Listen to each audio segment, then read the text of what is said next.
નમસ્કાર. અમરેલી જિલ્લાના વડિયામાં ખેડૂત મનસુખ સોજિત્રાની આત્મહત્યાના મામલે વિરોધનો સૂર વધુ તેજ બન્યો. મૃતક ખેડૂતે આત્મહત્યા પહેલા બનાવેલા વિડીયોમાં કેટલાક ભાજપના નેતાઓ પર ત્રાસ અને દબાણના આક્ષેપ કર્યા હોવાનું પરિવારજનો જણાવી રહ્યા છે. પરિવારનો અને સમાજના આગેવાનોનો આરોપ છે કે એફઆરઆઈમાં જવાબદાર લોકોના નામ સામેલ કરવા મુદ્દે પોલીસનો વલણ પણ વિવાદમાં આવ્યું છે. બીજી તરફ મૃતકના કુટુંબી ભાઈ જીવરાજભાઈએ જમીનના રસ્તાના પ્રશ્નને ભારે વ્યથા વ્યક્ત કરી સમસ્યાનો ઉકેલ નહીં આવે તો ગંભીર પગલું ભરવાની ચેતવણી આપી. મામલતદાર, કલેક્ટર અને ડીવાયએસપી સમક્ષ રજૂઆત કરવામાં આવી છે. ત્યારે હવે સમગ્ર મામલે તંત્ર શું કાર્યવાહી કરે છે તેના પર સૌની નજર.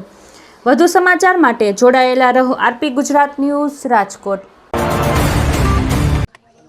અમરેલી જિલ્લાના વડિયા ગામના ખેડૂત મનસુખભાઈ સોજિત્રાએ 2 દિવસ પહેલાં એક વિડીયો બનાવ્યો અને વિડીયોમાં એમણે એવું કહ્યું કે ભાજપના અમુક નેતાઓના ત્રાસના કારણે, ગુંડાગીર્દીના કારણે તેઓ હવે આત્મહત્યા કરે છે.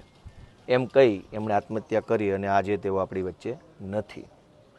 ત્યારબાદ પરિવારજનો, મનસુખભાઈના પરિવારજનો, સમાજના આગેવાનો અને બધાએ એફઆઈઆર લખાવવા વડિયા પોલીસ સ્ટેશન ગયા. વડિયા પોલીસે પણ સ્પષ્ટ રીતે ના પાડી કે ભાજપના નેતાનું નામ એફઆઈઆરમાં નહીં લખીએ. કહેતા હોય તો કોઈ નાના મોટા આગેવાનોના નામ લખીએ, પણ જે આ આત્મહત્યા પાછળ જવાબદાર છે એમનું નામ નહીં લખીએ. આપણા અમરેલી જિલ્લાના વડિયામાં એક હિન્દુ ખેડૂત આત્મહત્યા કરે અને હિન્દુત્વના નામે ચાલતી આ આખી સરકાર જો કોઈ માણસને મરતા રોકી ન શકે તો એ બહુ દુઃખની બાબત છે. મૃતક મનસુખભાઈના કુટુંબી ભાઈ, બીજા એમનું નામ શું હતું, જીવ, એમણે પણ આ જમીનના રસ્તાના પ્રશ્ન બાબતે આજે હું જ્યારે અહીંયા આવ્યો તો બહુ દુઃખી સ્વરે એમણે મને કીધું કે મારે પણ રસ્તાનો પ્રશ્ન છે અને મારે પણ હવે આત્મહત્યા કરવી પડે એવો મારે અત્યારે મને લાગે છે.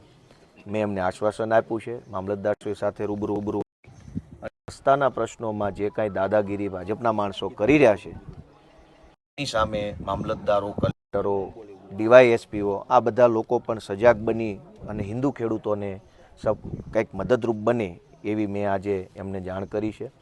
અને ટૂંક સમયમાં રસ્તાના પ્રશ્ન બાબતે મૃતક મનસુખભાઈ અને એમના કુટુંબી જે બીજા જીવરાજભાઈ છે બંનેના રસ્તા બાબતે વડિયા મામલતદાર નિરાકરણ લાવે એવી આજે એક રજૂઆત કરી છે.